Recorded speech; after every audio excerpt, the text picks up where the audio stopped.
we are live on YouTube there, so we'll get started. So, GB Glare Corja, welcome to tonight's event to mark the International Day of UN Peacekeepers, which takes place on the 29th of May each year. I'd like to take this opportunity to acknowledge the Algonquin Nation, whose traditional and unceded territory we are gathered upon today. I know our viewers this evening are tuning in from many places near and far, and I would also like to acknowledge the traditional owners and caretakers of those lands too. So I suppose we start off with a few facts and figures about UN peacekeeping and Ireland's participation in it. So Ireland has been participating in UN peacekeeping missions, and it represents the longest unbroken record in the world. So since June 1958, not a day has gone by without an Irish soldier deployed under the UN flag somewhere in the world. Today, Irish peacekeepers are present in over half of the UN's peacekeeping operations, and Ireland has participated in over 20 peacekeeping missions and has completed over 70,000 individual tours. If anyone would like to learn a little bit more about Ireland's peacekeeping record, they can go to ireland.ie/peacekeeping, and there's a great little exhibition there with a lot more information than I have just given you. So I'm delighted to be joined this evening by our Deputy Head of Mission, John Boylan. So John began his career as an Army cadet and lieutenant in the Irish Defence Forces. Then he was a platoon commander in Kosovo, an infantry captain in Dublin and Western Sahara. Then he worked for Greenpeace for a few years before joining the Department of Foreign Affairs. John holds a BCL in civil law from NUIG and an MA in international relations from DCU. So he's very well placed to talk to us about peacekeeping today, and hopefully we'll all learn a lot. Like, for example, I was today years old and I found out that we pronounce it lieutenant and not lieutenant in Ireland. So this is something I've learned before we even got started. So John, we'll hand over to you there now. Hello. How you doing, Laura? Great to be with you. They gave us our own show at last, finally. That's a very important linguistic distinction there. All right, lieutenant versus lieutenant. Yeah, so glad you nailed that. Well done. I'm also glad you got all those facts and figures to hand if we need them later on. So I suppose my first question that I'd have for you is, Ireland, of course, has a long and proud history of engaging in these peacekeeping missions. And I'm wondering, for you as somebody, embarking on your career, did Ireland's record in peacekeeping factor into your decision to join the army at all? I'd say yes and no to that, in the sense that, well, first of all, I was very aware of peacekeeping because my uncle Don McNamara was a doctor in the Irish Army, and he did, I won't do him justice, he did a lot of tours to Lebanon throughout his career. So I was very aware of what it was. And certainly as a teenager in Ireland, and probably still today, if you conjure up an image of Irish soldiers, it's that image of one of them overseas with the Irish flash on their shoulder. And you might think to yourself, yeah, I can see myself doing that. But for me personally, it wasn't a thing. I had no interest in the army whatsoever until one evening, myself and my father were going through the CAO form, and we both realized that there was nothing there that I wanted to do. So I think I was rebelling against having to choose a career at the age of 17. But that's when he put the cadetship thing in front of me. So for me, the motivation to join was motivated by the challenge. I think of the challenge of just a competition in terms of a cadetship. It's very hard to get in. I think a few thousand people apply and only 50 people get in. And so as you go through every stage of that, you're motivated by the challenge. But that's all to say, once you start the training, so once you get in and you start the cadetship, which in my day was 21 months long. So in my day, it was hard. I think it's a lot easier these days. But once you begin that training, that's when the overseas and the peacekeeping really comes to the fore in terms of a motivating factor. And it's nearly used as a stick to beat you with, all the time. Everything you do is if you can't do it here, how are you going to do it overseas? Everything we do here is to get you right for overseas. And if overseas and peacekeeping becomes this kind of mythical thing, and you're constantly questioning, geez, will I be good enough when the time comes? And it's really built up. I think there's a couple of reasons for that. I mean, obviously it's peacekeeping in the Irish Army. It's the zenith, it's the peak of your career. So everyone looks forward to it, aspires to it. But also, as you said, you alluded at the start, to the proud tradition and the unbroken tradition, right, since 1958. And we keep talking about that Ireland's the only country to ever, or to this day, to have the longest unbroken peacekeeping record. But for me, it's far more than that. It's the reputation that we've garnered And I think that the Defence Forces as an organisation is rightly extremely proud of the reputation rather than the unbroken longevity that it has built up. And so there's then a responsibility on everybody, especially the trainers of soldiers and of officers, or trainers of cadets, to pass on whatever they know to ensure that those standards of frankly excellence in the peacekeeping world, that they are maintained. So yeah, not a motivating factor to go in, but certainly once I was in, yeah, it was to the fore. Great. And then I suppose you did all of that training in the Cur, I'm assuming, to get ready for going on deployment. So where was your first overseas deployment, and what was that like going out at first? Yeah, it's funny that just you mentioned the Cur. The Cur is a beautiful place, but it just, as soon as you said that word, just shivers went down my spine. But it is a beautiful, beautiful spot. My first overseas deployment was, so after the 2 years of cadetship, you do a year in a barracks in a unit. I then went to college for 3 years. I got my degree, and then within a year, I was sent to Kosovo. So that was my first overseas trip in 2008. In Kosovo, the 2008 was significant because that was the year that Kosovo declared its independence. So for us, that was a good thing in the sense that we knew it would be interesting. It's kind of, you could equate it to the parade season up north, in the sense that every time there was an event or a protest, we knew that, oh God, something's going to happen here. But it kept things interesting. So that was a seminal year. The war in Kosovo, I mean, just to set the scene, the war was in 1999, so it was only 9 years previous. So still pretty fresh in the psyche. And it was, broadly speaking, it was Serbs versus Albanians. And it's too complicated to go into exactly what happened. But from our perspective as peacekeepers, it was what I would call like an orthodox mission, in that I was a platoon commander. So I was in charge of a platoon of 31 people, including myself.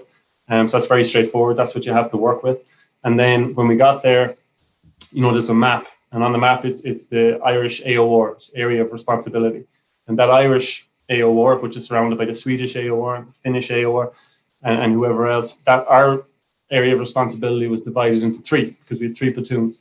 And within my particular area, so you're given an area on a map and said, that's your responsibility. So it's very straightforward, and it's exactly what you want. As a 24-year-old lieutenant going overseas for the first time.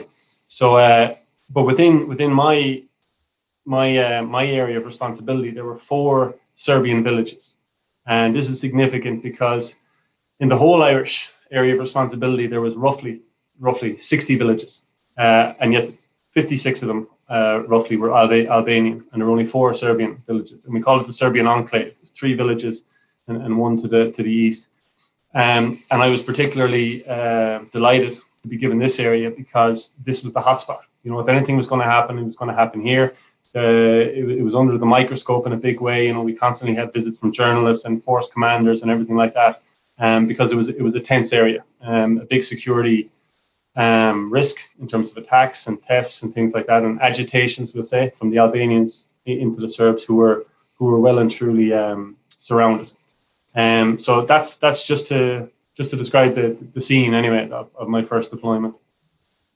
Great. No, it is really interesting, because I think you read a lot about that we have peacekeepers overseas, but you don't really know what like the day-to-day life is. And my next question is going to be, what was the main role of peacekeepers in that area? But you've kind of covered that. So I think, would you mind telling us a bit more about like what your day-to-day was? Like, you wake up and then what happens on a typical day as a peacekeeper?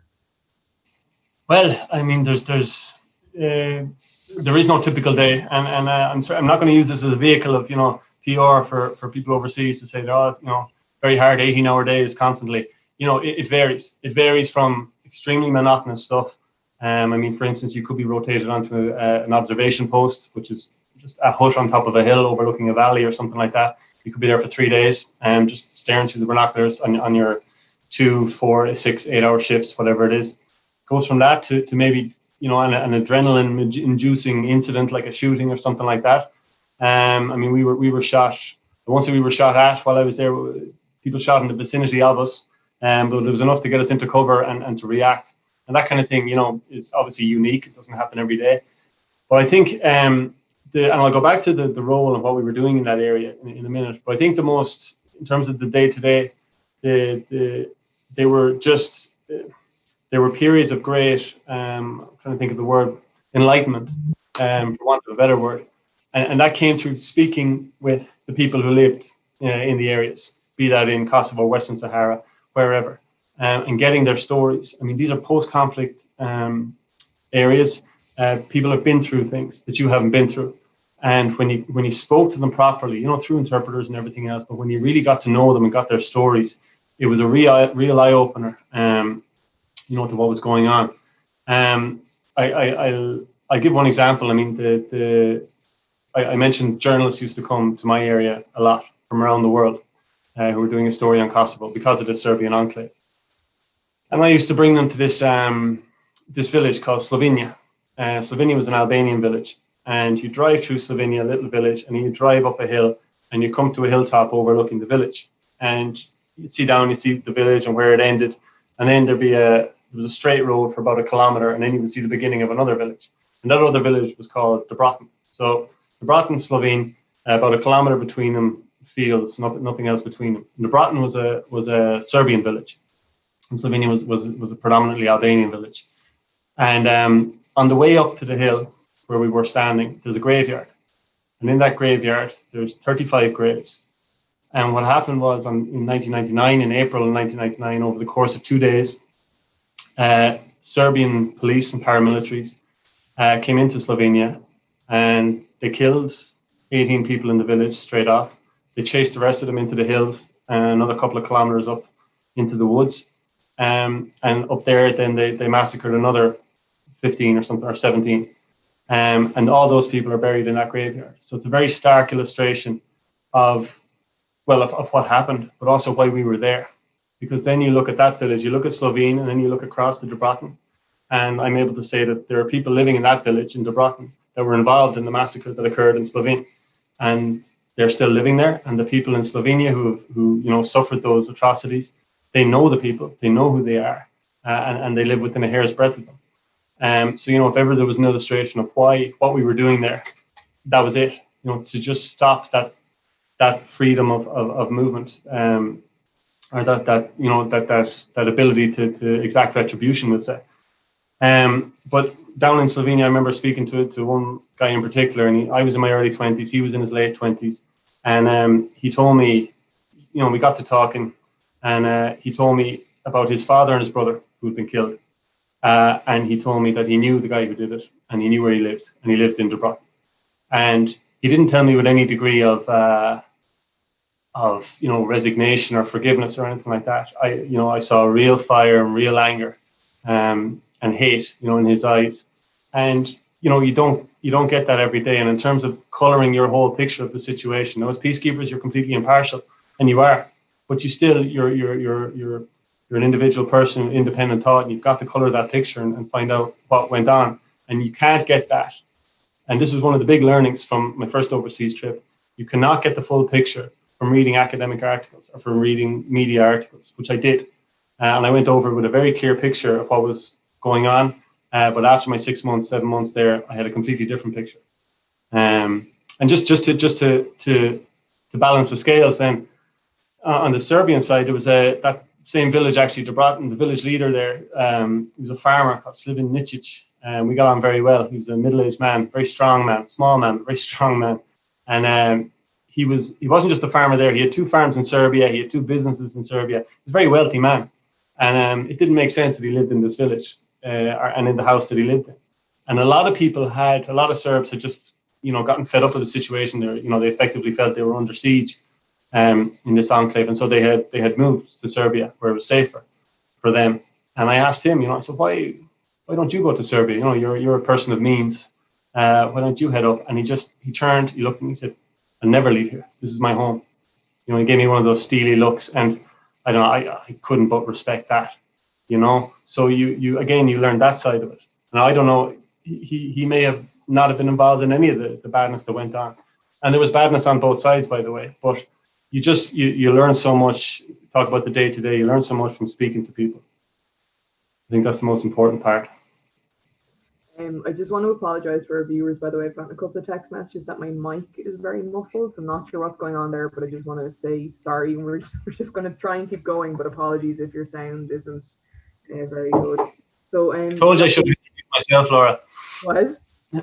I told you I should have interviewed myself. That was the plan. There you go. One man show. I guess kind of following on from what you were saying there, you're saying you met and were speaking to some of the villagers on both sides. Would you all as peacekeepers get involved with like community events or like community rebuilding or anything like that, or is there always a certain level of remove between the peacekeepers and the locals? No, that's a very good point. Because no, the community interaction, I alluded to it. Yeah, that's crucial. Absolutely essential component to peacekeeping, without a shadow of a doubt. And I might speak a bit more about this in a while, and about how important that is, and certain key people that you need to have on site. But in terms of the community in general, look, I found that it wasn't about winning hearts and minds or anything like that. It wasn't part of our strategy. I think just the Irish mentality, our culture was that, we're living in an area. It's not normal living. We have a camp in the area, but so we feel we should contribute in some way to the area. So we would, part of our, you could call it intelligence gathering, but it's information gathering. It's talking to people and finding out, okay, our primary concern was the security situation, because that was our job. So we had to find out, if things were happening, if there were attacks, if there were thefts, if there were things brewing, we needed to find that out so we could coordinate our patrols and coordinate our checkpoints, to be as effective as possible. But other parts of it was, look, what do you need? What would help you from day to day? And so, through talking with people, but it didn't come naturally to them. You needed to break down a few barriers first and gain a bit of trust. But they would tell you, look, there's a big problem here with waste management was one. There was garbage everywhere, in the streams and everywhere. And so it's a good example. I offered to dig a dump for them. So we basically got our engineers. We have a little engineer platoon, a small engineer detachment in the camp. They have a small digger. We brought it out. We dug them a camp, and then we went about finding out how to manage that. And we held a town hall meeting to get that, to start a committee and let them away with it. And there was another village, not in my area, where, excuse me, they requested a well, so we dug a well for them and set that up. Again, our engineer platoon did that. If it was something beyond the means, we would ask them, what do you need? If it was beyond our means to actually do it ourselves, we would see what funding was available. And we had not much funding, but, bits that we could contribute. And we also had good connections with the NGOs. And I think you're right, there is a remove, like some NGOs just would not work with the military. And so we had people specially assigned to speak with NGOs. So it was just a way of getting in the door. And once they realized what our intentions were, there was no problem. And the same with the community. I think some nationalities very much had to compartmentalize the whole thing. We were here for security, that's it. And we didn't think like that, because we know you have to take a holistic approach. If you're going to do your job as well as you possibly can, you need the people to be on side with you. And just on that, I mean, if nothing else, right, if you learn nothing else, or if you approach it in no other way, the first step is to understand that these people do not want you there. They do not want you there. And it's very easy to conceptualize in that, you imagine in Loughrea or Slane or Roscommon Town or wherever else, you imagine a Czech or a French or a German tank and soldiers patrolling through, guns over their chests, shades on, thinking they're the bee's knees. You would not be happy with that.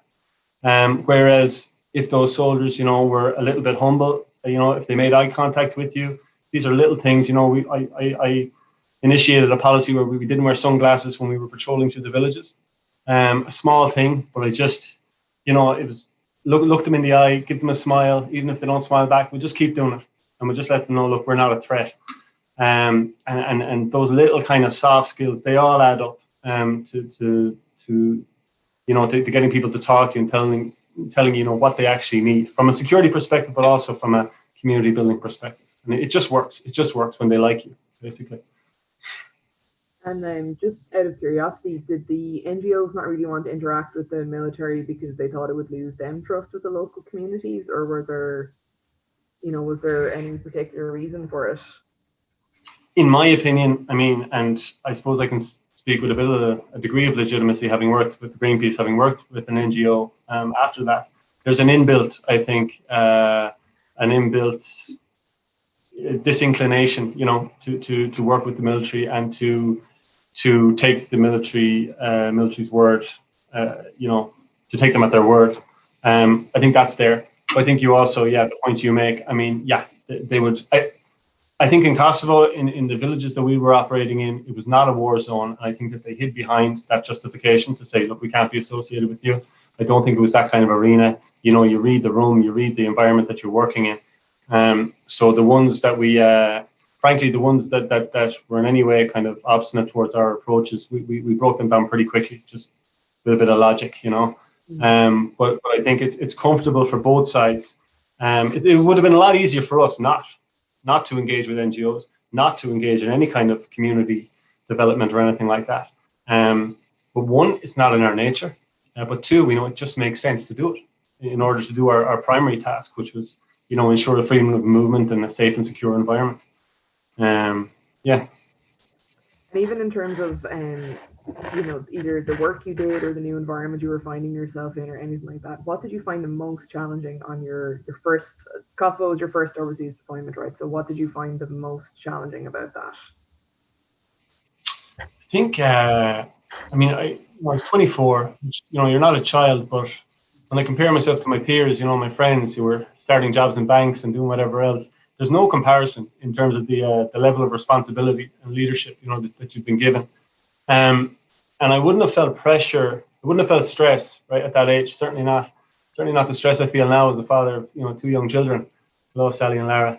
But I did feel pressure, and that pressure, I think, was linked to and I'm going back to something I mentioned earlier, is the responsibility I felt to break through and gain the trust of the village leaders and the other influential people in the villages that I needed. I needed information from. And I knew that if I didn't establish those relationships, say within the first month, I knew that our whole 6-month tour was scuppered.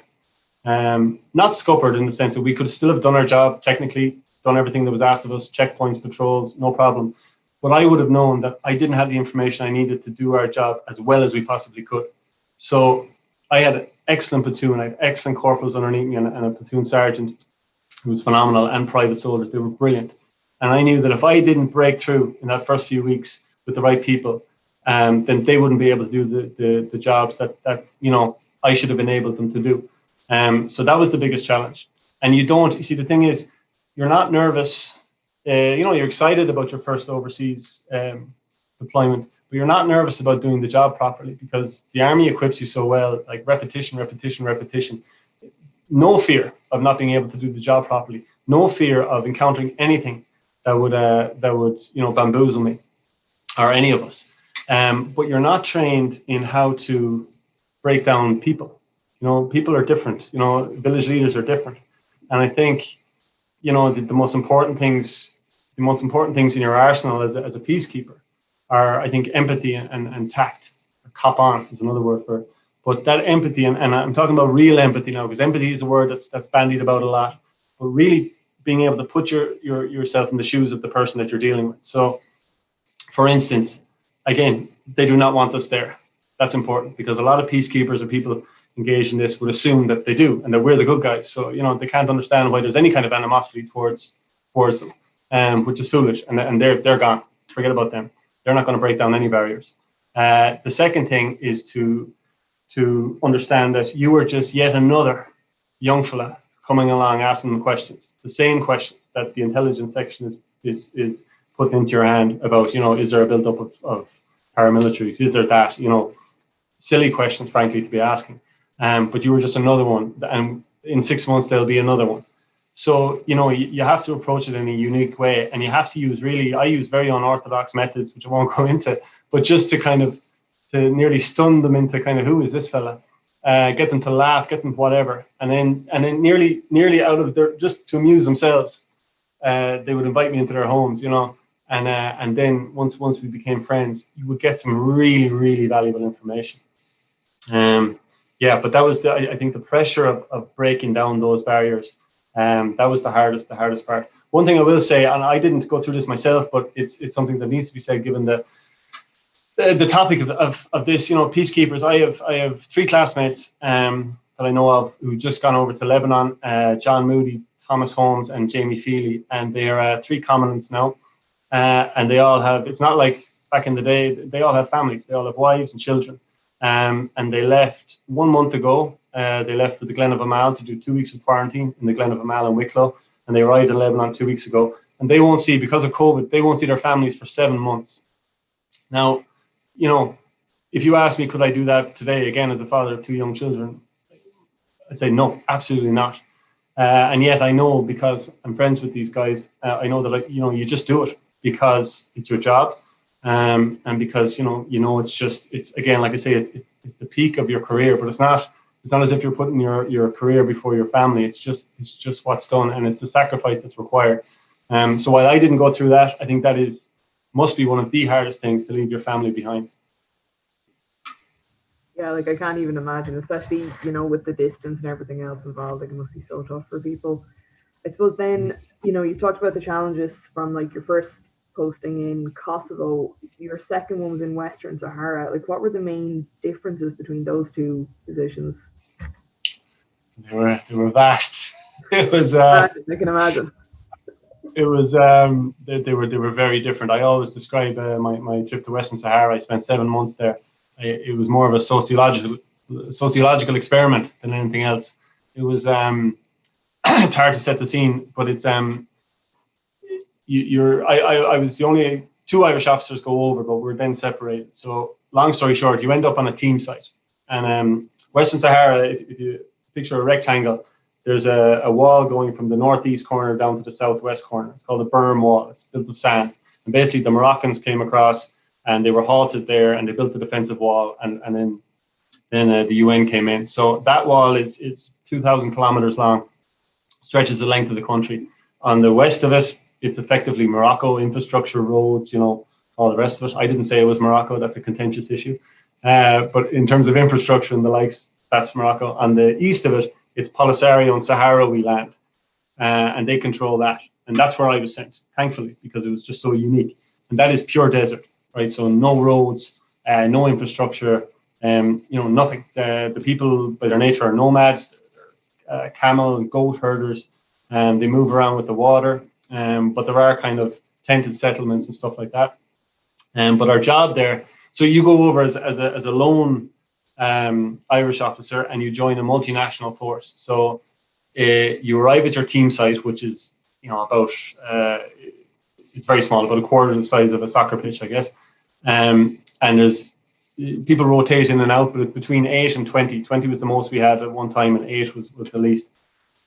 Just individuals from all around the world. So I was the only native English speaker. My officers from Honduras, Korea, Bangladesh, Malaysia, Egypt, all over the place, Russia. And we're just stuck in there, and it felt at times like it was some kind of, like I said, an experiment, but that there was a hidden camera there, and there wasn't. There should have been, because it was hilarious, some of the goings on. And it's that kind of trip is not for the psychologically fragile, I would say. You have to be comfortable in strange kind of situations, and you have to be able to occupy yourself, certainly. But the situation there was different. The job was different. First of all, I was a military observer. So again, I didn't have my platoon or my map. That's your area. I was an unarmed military observer as part of this multinational force. And what we did was, as little teams from our team site, we would patrol out to the Polisario, who were the military of the area. We would patrol out to their little camps and their outposts, and we would count how many weapons they had, or tanks or whatever, and make sure that they weren't amassing things to have a go at the border or anything like that, which was highly unlikely, but it had to be done. So you would head out on 7-hour patrols to check these things out. Could be 9 hours, because you could get stuck in the sand a few times, and you have to dig out the jeeps from the sand, which is great practice for coming to Ottawa with the snow, digging out cars. But you're doing this in 50-degree heat. The highest temperature we got up to there was 59 degrees Celsius. So, you know, just a really unique situation. And in terms of the isolation, I mean, the isolation, there was no mobile phone coverage or anything like that. This was in 2012, so it's not that long ago, but there's no mobile phone coverage. There was internet, but you couldn't send pictures and you couldn't have pictures sent to you. There was one phone. It was like back in the olden days in Ireland where there was one phone at the end of the road. Someone would call you and, you know, your name would be called over the tannoy. So my girlfriend, wife at the time, was living in Australia at the time. So she would call and, you know, the lads would be like, the girl from Australia is here again, Mr. John. And they call you Mr. John. I don't know why.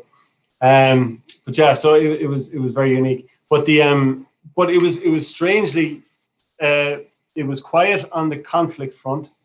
Like there was no, it's blown up a bit of late actually, but it was quiet on the conflict front, but very dangerous because there was a lot of mines in the area. This was something I hadn't encountered before. Kosovo, there was some unexploded ordnance, but not all over the place. In Western Sahara, it's all over the desert. There's mines, and we routinely would spot mines, and you know, you'd mark them and then get them destroyed. And there was really tricky kind of mines. So they used to drop mines from the airplanes, and there was a particular kind of mine, I can't remember the name of it, but when it hit the ground, about six smaller mines about the size of your fist would bounce and spread out. And the problem with these guys was that on a windy day they would be blown. So the motto in Western Sahara was stay on the tracks. So if you saw tracks in front of you that a previous Jeep had made, you knew it was safe, so you just stay on those tracks.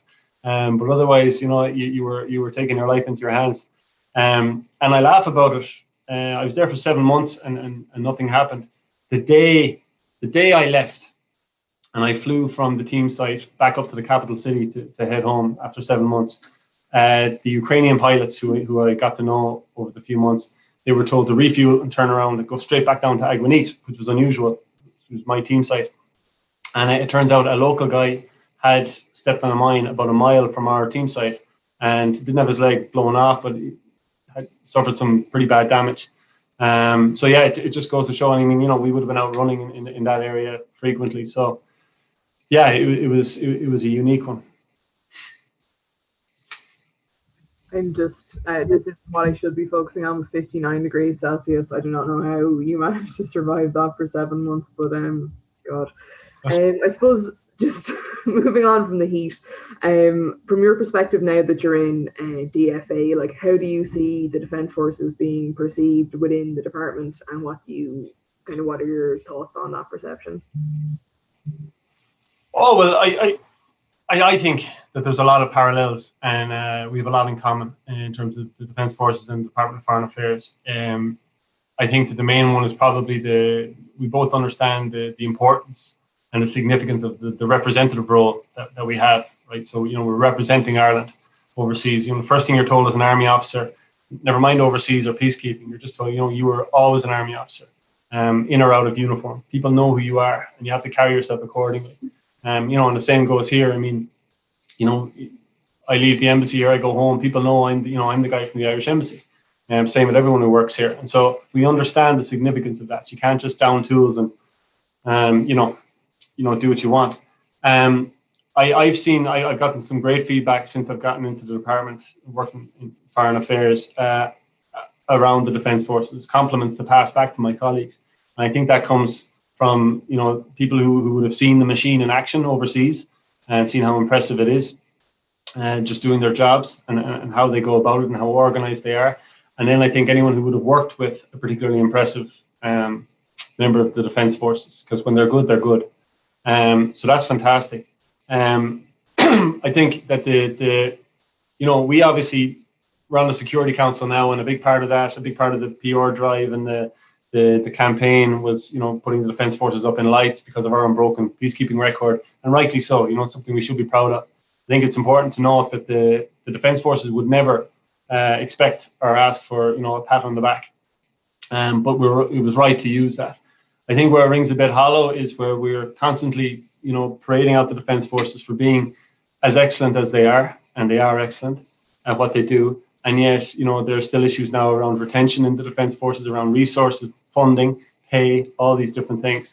You know, certainly want to use this as a soapbox to you know, shout on behalf of my friends who are still in or anything like that.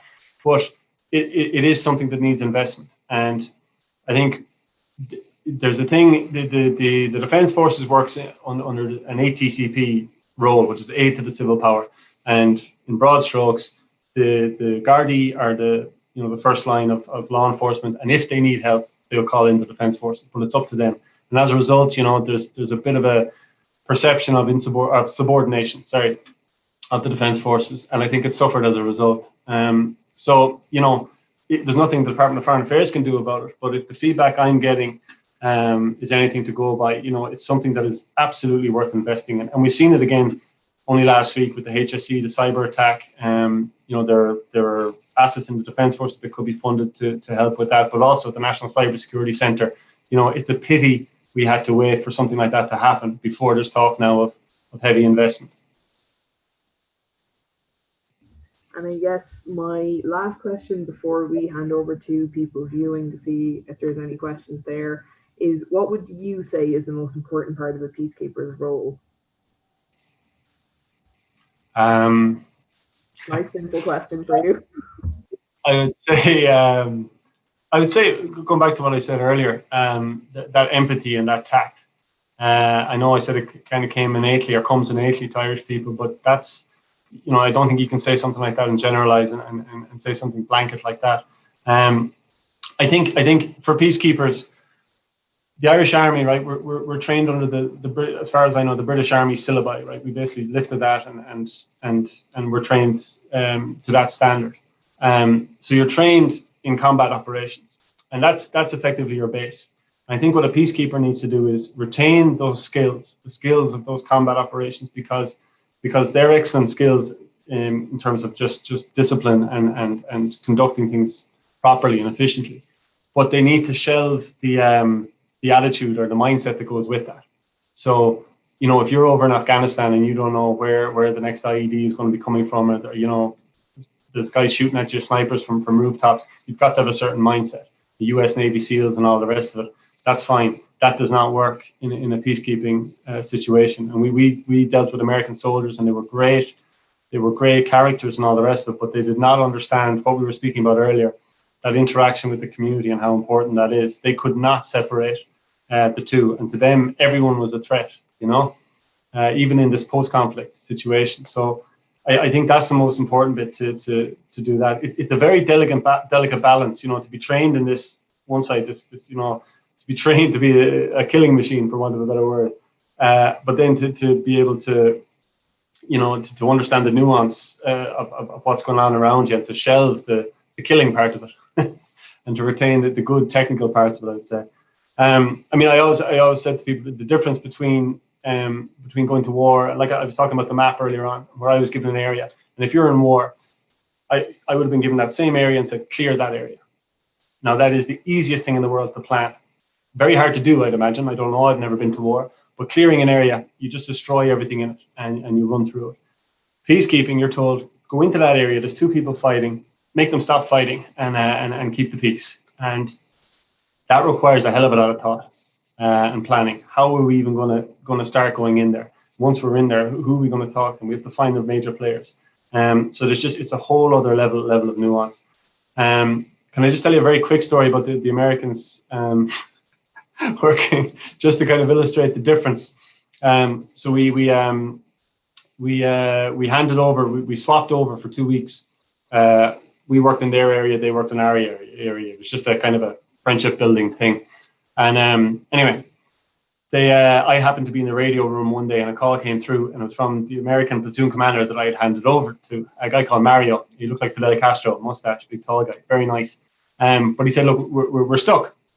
Our Humvee is stuck. Can we get a tow? We're right beside your camp. And he gave us the coordinates, and I saw on the map. I said, oh yeah, that's just down the road. So I said I'd tag along.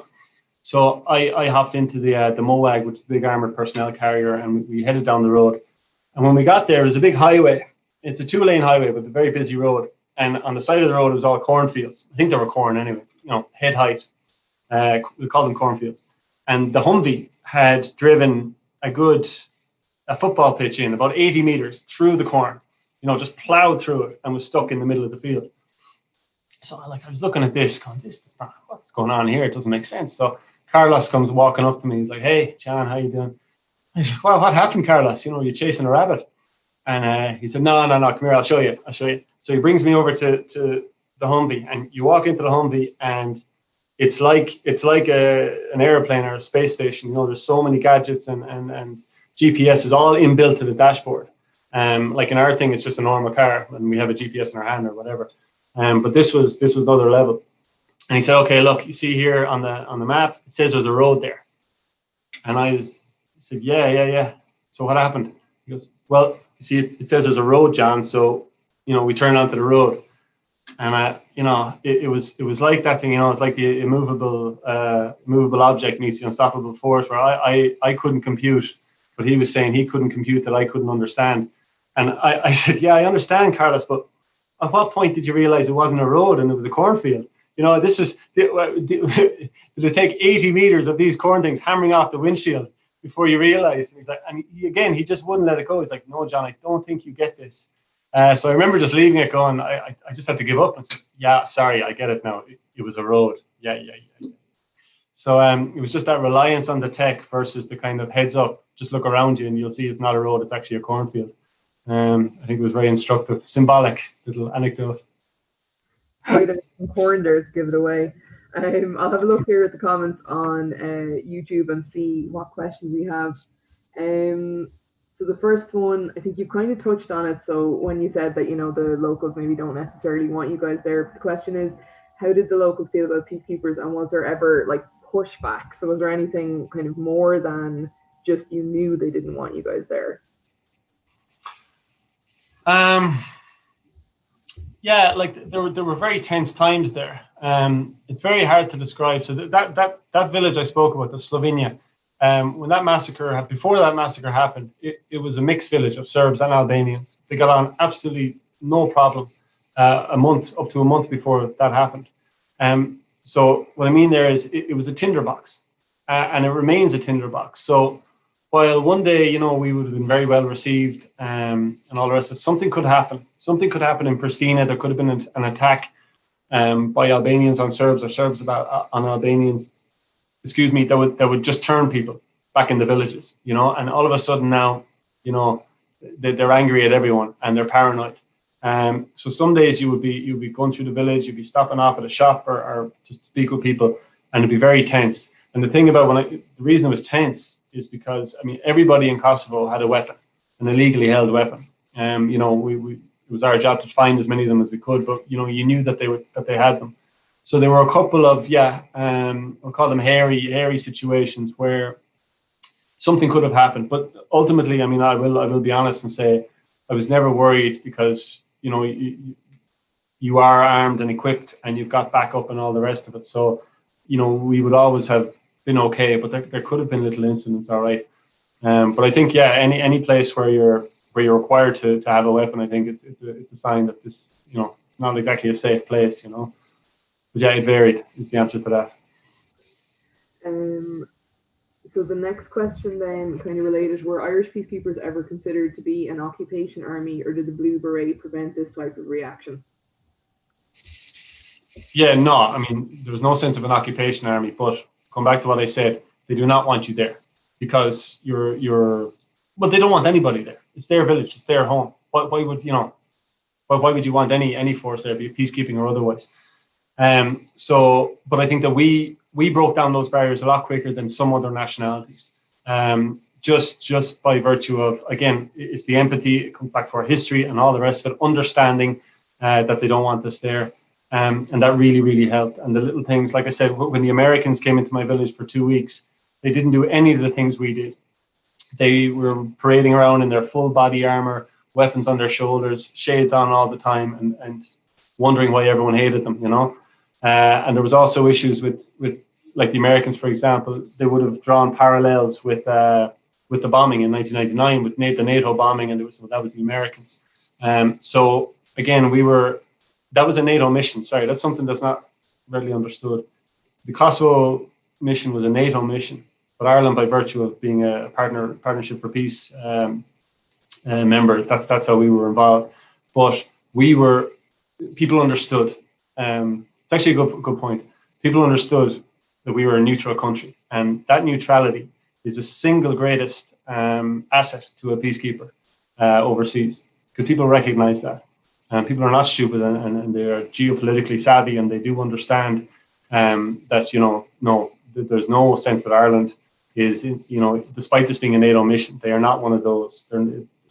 There is no kind of ulterior motive there.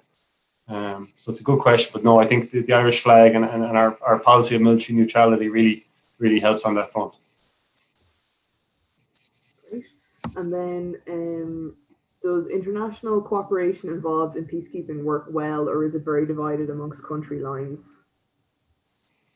No, it works very well. It works very well. How do I put this? I mean, they're all different. We're all different. And in Kosovo, for example, it was just battalions or companies of different countries, and we would come together for joint exercises. But it was all very formulaic, and it was fine.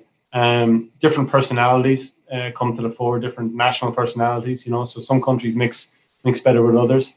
Definitely in Western Sahara, it was different because it wasn't as formulaic, and it was just throwing all these different nationalities into a melting pot and seeing what happens. And I think one of the most infuriating things, but necessary things, was in that situation you are a team, regardless. You don't know these people, and they're rotating in and out, but you're a team, and so you kind of had to work to the lowest common denominator. If you know what I mean, you had to work to the lowest standard of operation. So if there was someone there who just couldn't compute what you were trying to do, you had to bring it down to their level. And Ireland would have been one of the better countries, certainly on the top tier. And there were others. France were there, and Austria. And some people found that incredibly frustrating, and they couldn't handle it. But it didn't work.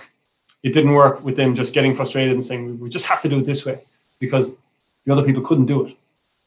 So I think it was cooperation over ostracization, because if you didn't cooperate and didn't dumb it down like that, for want of a better phrase, but if you didn't lower the standard, you then would have just been isolating certain nationalities, and that would have caused incredible friction. So I think the cooperation thing, the benefits accrued from cooperating and doing that were much better than doing it right and doing it efficiently.